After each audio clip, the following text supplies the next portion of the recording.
Thank you, sir, for enlightening us with ease of doing exports, the imports, and explaining the entire process through the video of applications. Also throwing light upon the foreign trade policies. I request Shri Sudhir Kanchetti, Senior Branch Manager, Andhra Bank, Visakhapatnam, to address the audience. Dear friends, I am Sudhir from Andhra Bank. As a banker, I am standing before you to give an insight of the financial aspect of the exports or imports all these people are talking about. Idea. Then capital finance, then market research. Customer. Okay, market and customer goes together. Anything else? That's it. It so happened both the books, there's no mention about finance. They were talking much about the product, the design, the countries, where it is being sold, who are the receivers. It was well written. Nowhere it was mentioned about the capital, nowhere it was mentioned about the financial aspect. So as a students of business, I think most of you will be sitting for some placement, getting into some export-import company, some banks, or some specialized jobs, engaging as consultants or something like that. Some may be going into the department, government agencies, some may be entering banks. So basically, as you all know, finance is a very important part of any project. You can conceive a good idea, you want to market it, you have a product, you have a technical data, expertise, everyone, but ultimately to put that into action, you require some finance. So I think you will appreciate that. Yes, we had it, sir.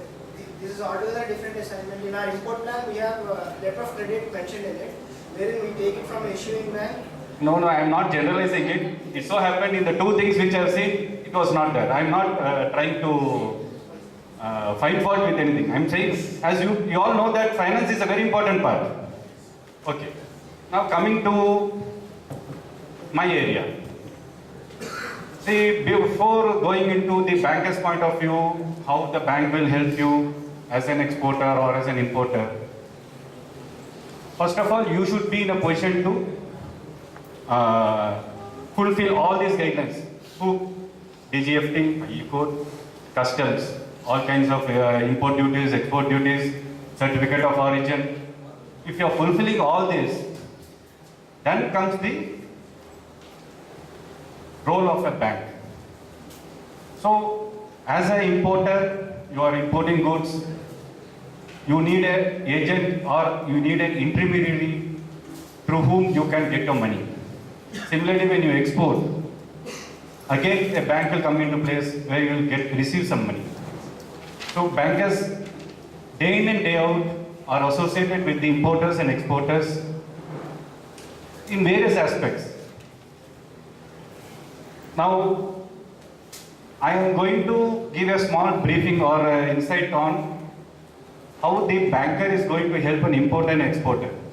Why I am telling you this is, I see you all as importers or exporters. That means either you will be working for them or you yourself will be an entrepreneur tomorrow doing some import business or export business, whatever it is. And the entire thrust, you can see they are talking about the exports. Hardly out of 10 words, I heard only 1 or 2 imports. The thrust, because why can you tell why the thrust is on exports? Please. Creating revenue. For whom? For us means for the exporter, for the individual. All these people are from the government side. So they are talking from the national point of view, from a gross point of view, so that they can get some revenue. See, in exports, we are not going to get any revenue. In export, what we are going to get is foreign exchange. You're selling the merchandise, you're going to sell the software, whatever it is, you're going to get some foreign exchange. What are you going to do with the foreign exchange? Are you going to keep it in your bank account? No. You're going to, again, rotate it or revolve it, whatever you tell it, for your imports. That major part of imports, we the common people are not doing. Can you name two major imports that is happening in India? Oil. Oil or sunflower oil? Crude oil. Okay. So that no common man is going to import. One. Next. Coal. Okay. Now before going into the trade finance aspect, we call it trade finance because it is international trade, either import or export. I'm going to divide the module into two aspects. One that will be useful for an exporter and another that will be useful for an importer. Before going into that, these are the few policies or laws that will be governing them. Few of these were already dealt by this gentleman. One is the exim policy. Another is the exim policy was dealt. Others are, to some extent, I will throw some light. FEMA. Can you give what is the expansion for FEMA? Foreign Exchange Management Act. Can you tell when this came into force? 1999. 1999, the act was passed. Okay. Before that, what was there? What does it mean? FERA means? Foreign Exchange Regulation Act. Okay. You are all well equipped. So I have to be careful while delivering the lecture. Can you tell one difference between these two? One difference. There are many differences. One major difference between these two.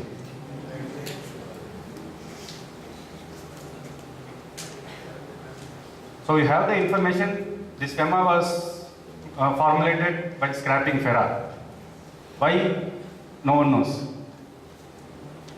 So one major difference was the FERA was what you call when you are going to not follow the guidelines. The punishment or penalty was criminal in nature in FERA. Here it is not like that. In FEMA it is not of criminal in nature. That is a major difference. And there are various other differences that have taken place. And in this liberalized scenario, we can freely import anything we want. We can export anything we want. We can remit funds abroad very freely without much paperwork. So all this is covered in this FEMA. Next is the NI Act. NI Act is? Okay. Why NI Act is coming into international business? Letter of credit is not discussed in NI Act, to the best of my knowledge. Bill of exchange. Okay. Indian Stamp Act.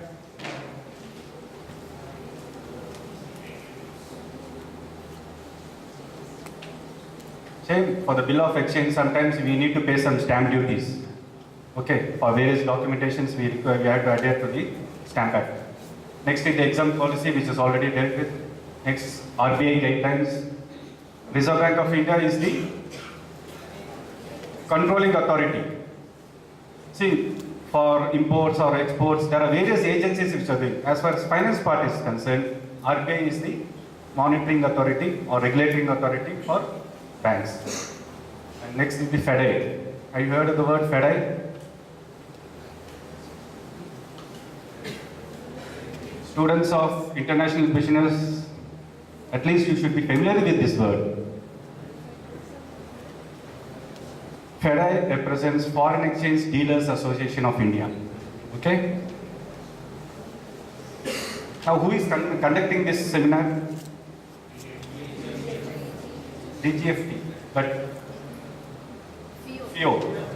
What's the expression for FIO? Federation of Indian. You've seen this and reading. Excellent. So as I told you, I'll be dealing class in two ways. One is the export part. assuming that you have taken care of the capital requirement, you have taken care of the finance requirement, your financial aspects of your project. Now, we'll assume that you have gone in for the exports. From bank point of view, what is it you're going to get? How you're going to get the support from the bank? One is the export credit is available both in Indian rupees and also in foreign currency. Why Indian rupees, why foreign currency? I don't want to go into that. It is a little lengthy issue. First, I will tell one type of export credit available to the exporters is the pre-shipment credit or the packing credit. The second type is the post-shipment credit. Can you distinguish or can you tell one difference between these two? See, I am not expecting you to know this, but I am only just raising this question so that from your answer I can elaborate more on that. I will just tell in layman's language. I am not going to go into the technicalities. Please, quick. Can you throw some light based on the word there? Pre-shipment credit, post-shipment credit. Using that word, can you tell something about that? Before the shipment and after the shipment. So as an exporter, you are going to sell the goods. You are going to sell the goods from India. Let it be in physical form or a software form, whatever it is. You are going to send it. So before shipment, you can avail some credit facility from a bank. That is called a pre-shipment credit. Another word used is packing credit. Once the shipment is done, the goods have left India. Following all the formalities of customs, DGFT, SEZ, everything is over. Goods are gone. Still, bank can support you. That is the post-shipment credit. So, what is pre-shipment finance? I just given a very briefing. So, General Agreement of Trade and Services. It is DGFT. The latest policy has already come. They are covering the various big list of goods which are eligible to be exported. They have given some ITHS code numbers. Following that, you can export the goods. For exporting the goods, first of all, you need to manufacture it. You need to procure the goods. For procuring the goods, you can avail finance from the bank. That is, for purchasing the raw material, for processing the raw material, employing some labor, bringing out the finished product, packing it, up to that stage, you can avail a finance from the bank. That is called the pre-shipment finance. Okay? This period of packing credit or pre-shipment finance depends upon case to case. I want to manufacture and export a jewelry, one necklace. How long will it take?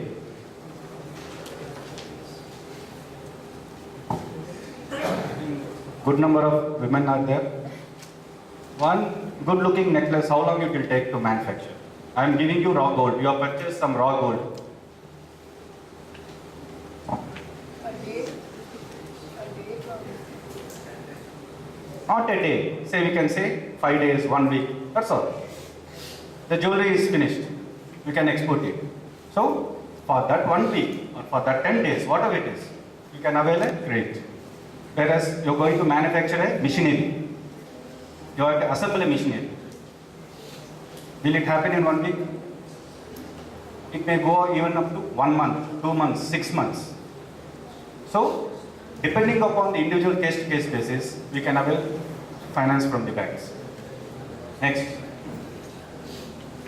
Okay, you avail the finance, you have manufactured the goods, you have exported it. Now, how to adjust this loan? See, after all, it is a loan given by the bank to the exporter. How to adjust it? How to liquidate it? Please respond. Am I boring you?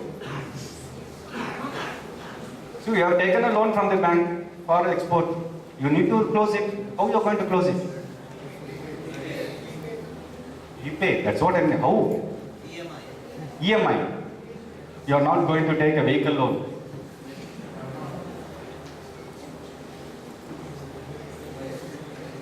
See, what is the very purpose of taking this loan?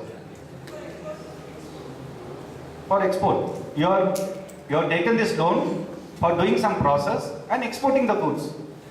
So you need to repay the loan from what? Realization. From the realization of that export. This export, these goods which have gone abroad, you have to encash it. You have to get the cash from them. Using this cash, you have to adjust this pre-shipment finance. Are you getting it? Okay. Now, in the present market scenario, once I am selling a goods, are you able to realize it immediately? I send the shipment, the next day is the amount coming to your bank account? That is not the prevailing scenario. It may take 1 month, it may take 3 months, it may take 6 months, depending upon the market demand, depending upon the acceptability of the product. Various factors are the guiding principles for realization of an export. So if that is the case, what is required is a post-shipment finance. That means, why you are categorizing it as a post-shipment finance? Instead of keeping it as a pre-shipment finance, why you are going to categorize it as a post-shipment finance? You may not know that pre-shipment finance, the underlying security, see from the banker's point of view, whenever we finance, we see what is the security available to the bank. I cannot give you my amount and I cannot be quiet. I have to see what is the goods are lying there. So in the pre-shipment finance, there are physical goods there. I can come and inspect. Once the goods have left the country, there is no goods available for that finance. So you have to change the nomenclature. So once you are exporting it, what are the documents that are getting generated? Can you tell?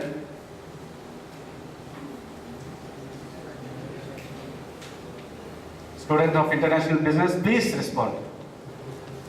What are the documents that will get generated when you are going to export? From your side, from an exporter point of view, I'm asking. Pardon?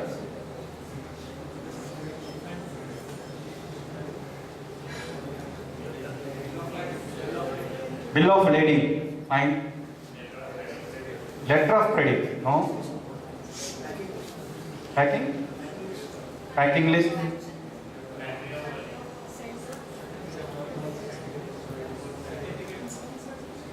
The most important one you are missing.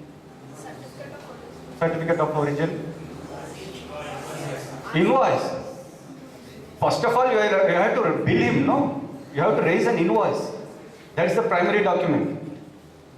Then the bill of lading, that is the transport document. Then the certificate of origin, packing list, insurance. We can have a number of documents as per the requirement. So, once the goods have left the country, you are left with these papers only, especially the bill of lading, which shows the title of goods, then the invoice and other things. So, from the bank's point of view, because there is no physical goods available as a security, they ask you to convert that packing credit into post-shipment finance. That is, it's called a bill discounting finance. This set of bills, along with the bill of exchange, is discounted depending upon the tenor of the bill, and the packing credit is adjusted. You get it? So, this is a post-shipment finance.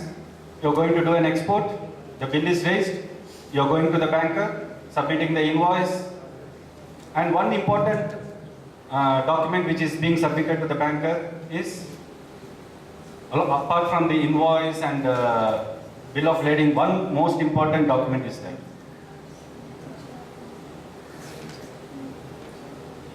Proof of your export.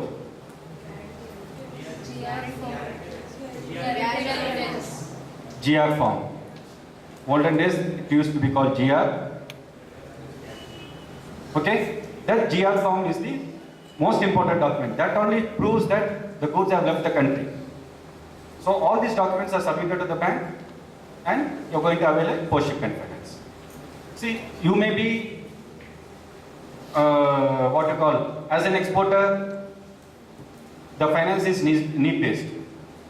You may be having all sources for you to do the manufacture, everything, without any finance. So, it's not mandatory that you have to avail a pre-shipment finance. That is up to your requirement. So pre-shipment finance is optional. Similarly, the post-shipment finance, again, when you are aware the pre-shipment finance, post-shipment finance should come into place. That is how we are going to liquidate the pre-shipment finance. And as far as the interest rates are concerned, it is completely deregulated. Individual banks are fixing their own interest rates. Bank to bank it varies. As we already discussed, they are giving more thrust for exports, and the sir was telling that compared to last year, the exports have fallen this year due to various reasons. So the government has announced this interest equalization scheme. It's an incentive scheme which is giving 3% interest incentive to the exporter. So I was telling that how the interest rates are so cheap, around 1 to 3% in other countries. In India, it is around 10%, 11%. So at least this 3% incentive is given by the government so that exports are boosted. So these are the what categories of exports are eligible for this incentive, and all this is given. This is effective from 1st April. This is be there for another 5 years. Next is the, have you heard of this word bank guarantees?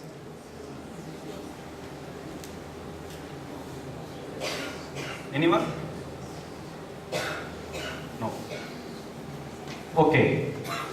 To be very brief, bank guarantee is some kind of instrument a bank is offering to secure your interest. See, in layman's language, you will, while taking a loan, you will be asking your friend to sign. Surety they call it. Similar to that, you are going to, for doing an export, you need some amount. Instead of taking a bank finance, that purchaser abroad, he is ready to give you some amount as an advance. But he may not believe you. He is sending the funds from abroad. You may siphon off the funds without making export. So he will be asking for a bank guarantee, advance payment guarantee. So for the advance received by this exporter, you may have to give a bank guarantee to that buyer. So like this, banks can support you in many forms: pre-shipment finance, post-shipment finance, bid bond guarantees, performance guarantees to participate in tenders. See, exports, merchandise exports takes place. When you identify a customer there, you can export. When you want to do some project exports, you're going to, just like participating in some tender here in India, we can participate in tenders abroad also and do some project exports. For that, you need to pay a security deposit called bid money. For that, we can give guarantees, bid money guarantee. For executing the product, those companies may insist on some bank guarantees. That is called performance guarantees. So, from banker's point of view, we can support you in many ways. Pre-shipment level, post-shipment level, bank guarantee level, executing the projects, everywhere. What is all required is some amount of interest from your side. Interest from your side in financial terms. So we call it margin. So when you're going to do an export for, say, 100 crores, or say, don't take such big figure, say 1 lakh rupees, one item. We expect that you contribute some 10% or 5% or 20% in that export. Rest we can finance. That only ensures that you're also interested in that export. If you're going to finance 100%, you don't have an interest in the transaction. Okay? Having said about the exports, there is another segment, the imports, where banks again support the importers. So, from bankers' point of view, we don't distinguish or we don't segregate, we don't say we encourage only exporters, we don't encourage imports. All that is not said. Bankers do business. If an exporter comes, we finance him. If an importer comes, we finance him however is required. So even an importer can avail banking facility, take bank's assistance in making some imports. So for making an export, there is something called, you have to procure the goods, manufacture, process, sell, everything. For that you require funds. For importing, why you require funds? First of all, why you require bank's assistance for import? Please spell out. To pay the amount.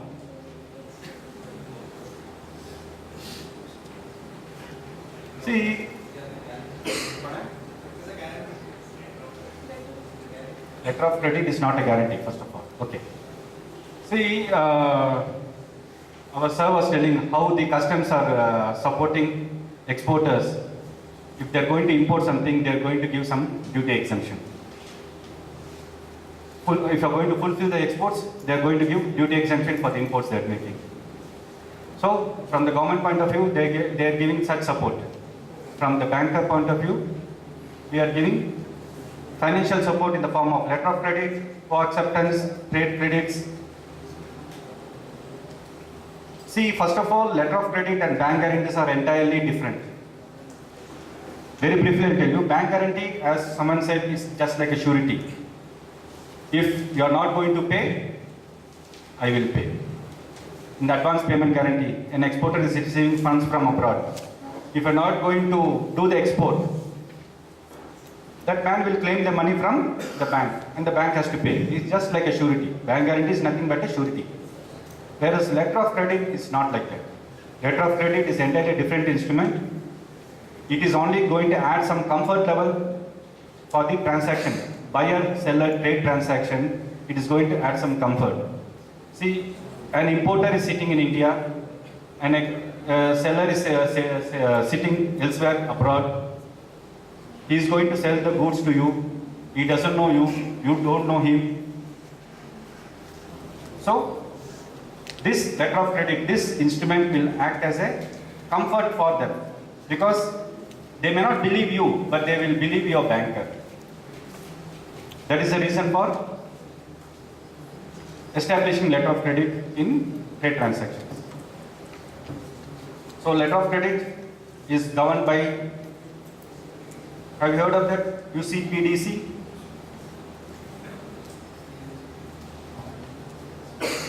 Related to your group only?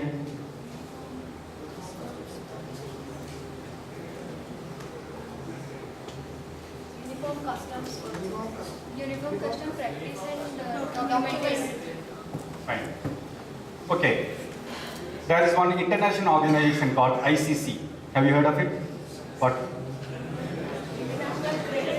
International?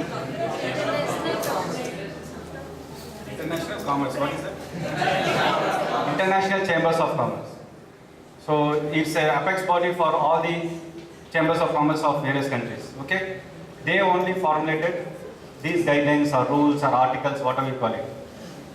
This is applicable not only for the inland transaction, that is within India transaction, this is applicable for international transactions also. Okay? So when you are going to establish a letter of credit, this is very much available in the site. It has very simple language. You can go through the articles. How a letter of credit will operate, how that instrument is functioning is very much discussed in that. To be brief, I will tell you one thing. Imagine that you are an importer here.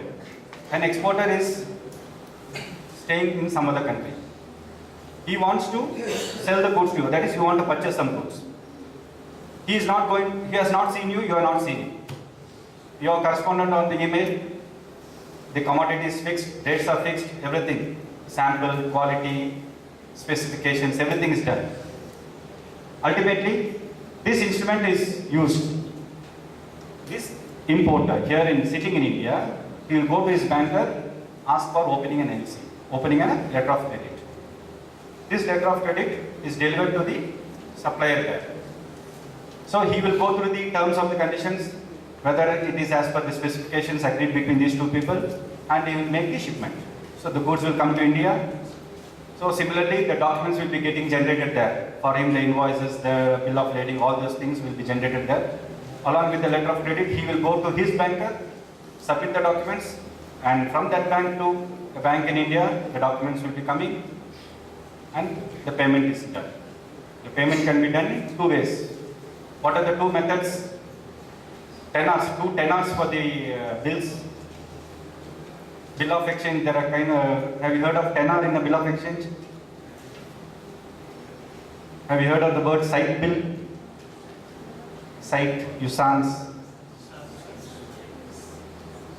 Okay, site bill is on presentation of the bill of exchange, the payment has to be made. And usance means some time period is given. Let it be 30 days, 90 days, whatever it is. Okay, at the various aspects, the transaction takes place. This letter of credit facilitates the transaction. So the goods have reached here, the importer has taken the documents, taken delivery of the goods, everything. So on the due date, this importer has to make the payment. If he is not going to make the payment, it is the bank's responsibility to make the payment. So that is how it is different from a bank guarantee. So once you are given a commitment, here the bank gives a commitment under a letter of credit. There is no guarantee given. Okay? So who are the parties involved? Everything is discussed in that UCPDC 600. And the final thing is the trade credits. As I told, RBI is the regulatory body for all the trade finances. For importing only merchandise or goods, they are given. You can take credit or time period up to 1 year. And for import of capital equipment, machineries, you can take time period up to 5 years. That is the time period given. Say why all this time period is given? See, in export, there is an obligation. You are sending the goods, you are signing a GR, guaranteed realization form, giving an undertaking to the government. Sir, I will see that the amount is getting realized. Fine. In import, the goods have reached you. Why this stipulation that within 1 year you have to, beyond 1 year you cannot take the credit, beyond 5 years for capital equipment you should not take the credit? Why? You can give indefinite period. If that supplier is ready to give even 10 years time, you can have. Why the government has stipulated such a condition?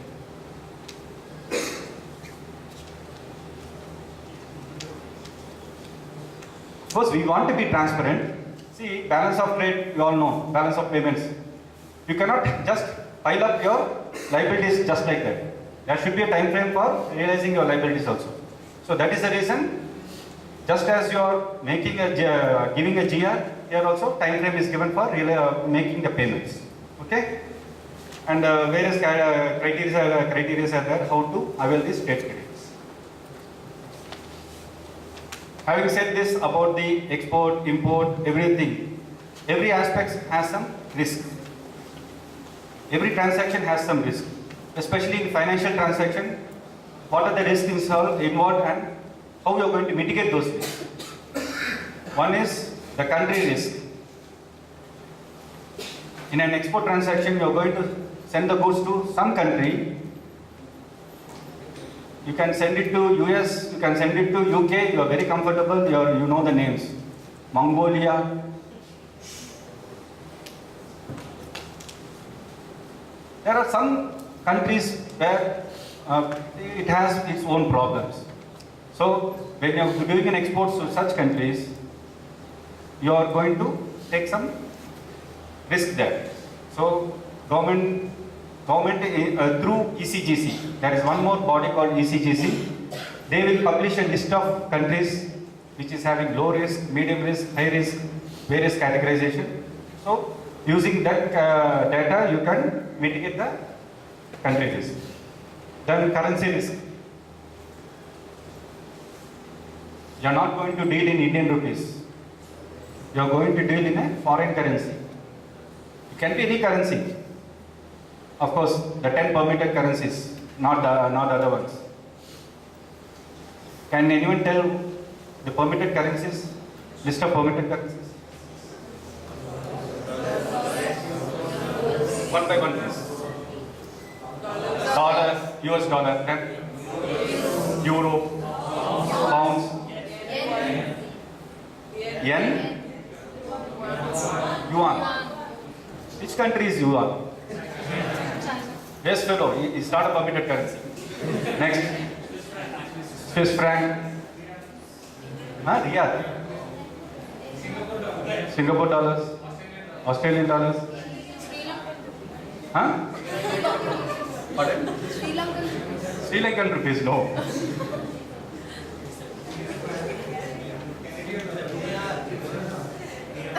Canadian dollars,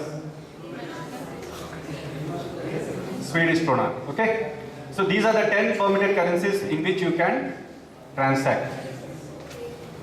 Okay? Not in yuan. China may be a biggest player in the world. Still, its currency is not permitted. Okay? Then credit risk. From the banker's point of view, how I'm going to finance? I'm going to select the correct exporter and finance. Next is counterparty risk. Counterparty means for an exporter, that country person is an importer. If he is an importer, that party is an exporter. So when you're doing an export especially, you have to release the payment. If he is not going to make the payment,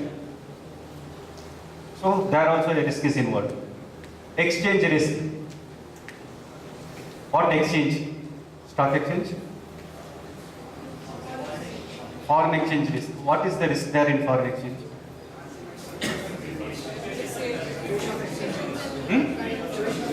Fluctuation of exchange rates. Can anyone tell what is today's US dollar rate? 68.7. 68.7. A week back? 67.4. Okay. It's fine, no? From $67 has become 68. It's very good, no? The dollar is very valuable. It is becoming very valuable. Huh? Very good for United States, not for India. No, it is good for India also. So, for whom it is good, we have to see. For exporters, it may be good, but importers going to take the hit. So that also can be mitigated using forward covers. Next is the legal risk. You have to follow the ICC norms, as I told you. If you're going to adhere with the ICC documents, there is no legal risk also. Fine, thank you. Any questions?